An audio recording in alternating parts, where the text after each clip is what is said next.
کے خواجہ عثمان ہارون مدد کن یا معین الدین چشتی، مدد کن یا معین الدین چشتی، مدد کن یا معین الدین چشتی۔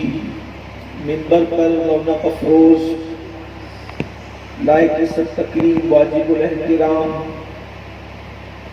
قاضی شہر حضرت علامہ سید شرافت علی صاحب برادر معظم، ہند کے سارے ولی تیری رعایا خواجہ، ہند کے سارے ولی تیری رعایا خواجہ، اور جوش و مستی میں بہت آئے تھے ایسے لمحے، جوش و مستی میں بہت آئے تھے ایسے لمحے، میں بہت جاتا مگر تم نے بچایا خواجہ، میں بہت جاتا مگر تم نے بچایا خواجہ، اور مکر شیطان سے مریدوں کو بچا لیتے ہو، مکر شیطان سے مریدوں کو بچا لیتے ہو، اس لیے پیر تمہیں اپنا بنایا خواجہ، اس لیے پیر تمہیں اپنا بنایا خواجہ۔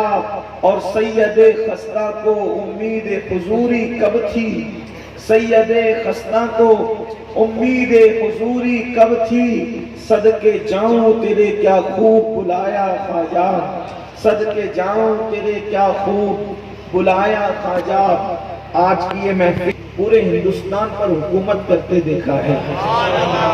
انگریز کو یہ بات سمجھ میں آئی، بعض مولویوں کو اب تک یہ بات سمجھ میں نہیں آتی، لیکن اس نے کہا کہ میں نے ایک فقیر کو اپنی قبر میں لیٹے ہوئے پورے ملک پر، بھارت پر حکومت کرتے دیکھا ہے، اور وہ فقیر لوگوں کی چوکھٹ کا فقیر نہیں ہے، وہ فقیر لوگوں کے دروازے کا فقیر نہیں ہے، بلکہ وہ فقیر محمد الرسول اللہ کا فقیر ہے۔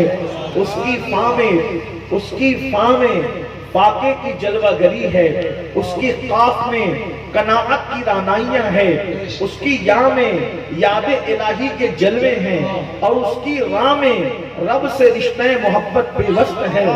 لوگ فقیر سمجھتے ہیں مانگنے والے کو، فقیروں کی دو قسم ہوتی ہے، ایک مانگنے والا فقیر ہوتا ہے، وہ تو کوئی بھی بن جاتا ہے، لیکن جو فقیر محمد الرسول اللہ کا ہوتا ہے، پھر اس کے پاس اللہ اکبر فاقہ بھی ہوتا ہے، قناعت بھی ہوتی ہے، یاد الہی بھی ہوتی ہے، اور رب سے رشتہ محبت بھی ہوتا ہے۔ اس لیے تصوف میں جب فقیر کہا جاتا ہے تو ان چیزوں کا جب کوئی بندہ سنگم ہوتا ہے تب کہیں جا کر وہ فقیر کہلاتا ہے۔ حیرت کی بات یہ ہے، اللہ اکبر، ایک بزرگ اپنی قبر میں آرام کرتے ہوئے پورے ملک پر حکومت کر رہے ہیں۔ اگر اس انگریز کی بات اللہ اکبر یہ مانی جائے، بلکہ مانی ہی جائے، تو پھر میں آپ سے کہنا چاہتا ہوں حق یہ ہے، بلکہ حق کی شان یہ ہے جو سر چڑھ کر کے بولتا ہے۔ جب رسول اللہ کے فقیر کی یہ شان ہے کہ وہ قبر میں آرام کرتے ہوئے پورے ملک پہ حکومت کر سکتا ہے، تو جب بیٹے کی شان کا یہ عالم ہے تو محمد رسول اللہ کی شان کا عالم کیا ہوگا، رسول اللہ کی شان کا عالم کیا ہوگا۔ اسی لیے آپ دیکھیں جب تک غریب نواز ہندوستان میں نہیں آئے تھے، اس ملک کے سمراٹ ہوا کرتے تھے، اس ملک کے مہاراجا ہوا کرتے تھے، لیکن جب سے غریب نواز ہندوستان میں آئے، پرتھوی راج چوہان کے بعد اکھنڈ بھارت کا کبھی کوئی سمراٹ نہیں بن سکا۔ اس کی وجہ یہ ہے کہ پرتھوی راج گیا، اس کے بعد مسلمانوں کی حکومت تھی، کبھی غوری آیا، اللہ اکبر، کبھی غوریوں کی حکومت رہی، کبھی مغلوں کی حکومت رہی، کبھی جو ہے وہ عادل شاہی حکومت ایک علاقے میں رہی، حکومتیں الگ الگ رہی، لیکن جس وقت مغلوں کا آخری بادشاہ بہادر شاہ ظفر گیا، اس کے بعد پھر انگریز اس ہندوستان میں آ گئے، اور انگریز گئے تو ملک کا بٹوارا ہو گیا۔ لیکن آپ دیکھ رہے ہیں کہ غریب نواز کی آمد کے بعد پھر کوئی کلمے کا انکار کرنے والا بھارت کا سمراٹ کیوں نہیں بن سکا؟ اس کی وجہ یہ ہے کہ ایک ملک میں دو سمراٹ کبھی جمع نہیں ہوتے۔ محمد رسول اللہ نے غریب نواز کو ہندوستان کا سمراٹ اور راجہ بنا کر کے بھیجا، اس لیے جب سے وہ آئے ہیں انہی کی حکومت چل رہی ہے، اور ان کے غلام تخت پر بیٹھتے رہے، اور ہم لوگوں سے کہتے ہیں حکومت وقت یاد رکھے، یہاں تو کل دوسرا رہے گا، زمین ہندوستان کا راجہ ہمارا خواجہ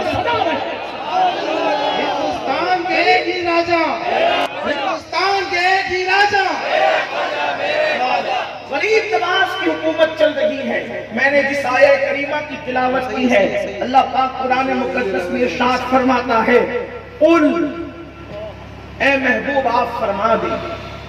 جب بھی ہم لوگ قل کہتے ہیں، ہمارے یہاں قل کی بڑی اہمیت ہے. ابھی سب کو انتظار ہے کہ غریب نواز کا قل ہوگا. یہ قل کیا ہے؟ بلکہ اسی قل میں کل ہے نا، قل، اور ایک ہوتا ہے کل چھوٹی کاف سے. اس قل میں کل ہے، یعنی سب کچھ ہے. اب یہ قل کیا چیز ہے؟ تو قل اتنی محبت کی چیز ہے. پورے قرآن میں جگہ جگہ قل، اور جہاں ہے قل اس کا مطلب ہوتا ہے محبوب آپ فرما دیں. کیا مطلب ہوا؟ محبوب آپ فرما دیں. یہاں ایک بات کہوں عقیدے کی، توجہ فرمائیں. اگر کسی کا یہ ذہن ہے کہ ہم رسول اللہ کی طرح ہیں یا رسول اللہ ہماری طرح ہیں، تو ہم ان سے کہتے ہیں کہ اللہ نے جو باتیں محبوب سے کہی ہے قل کہہ کر، تو کیا کبھی آپ سے بھی کہی؟ اور جو بات محبوب کہہ دیں، جو بات محبوب کہہ دیں، آپ کہیں تو کبھی کفر ہو جائے اور آپ کہیں تو کبھی گمراہی ہو جائے. کوئی کہہ دے یا کون کہہ سکتا ہے؟ یہ سب اہل ایمان ہیں، سادات علماء ہیں. کوئی کہہ سکتا ہے جو حضور نے کہی. کیا کہی حضور نے؟ اور خود نہیں کہی، اللہ نے فرمایا قل آپ فرما دیں. جگہ جگہ قل آپ فرما دیں، قل آپ فرما دیں، قل آپ فرما دیں. کیا فرما دیں؟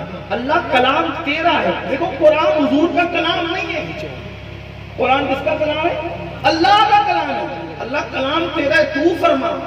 تو محبوب سے کہتا ہے آپ فرما.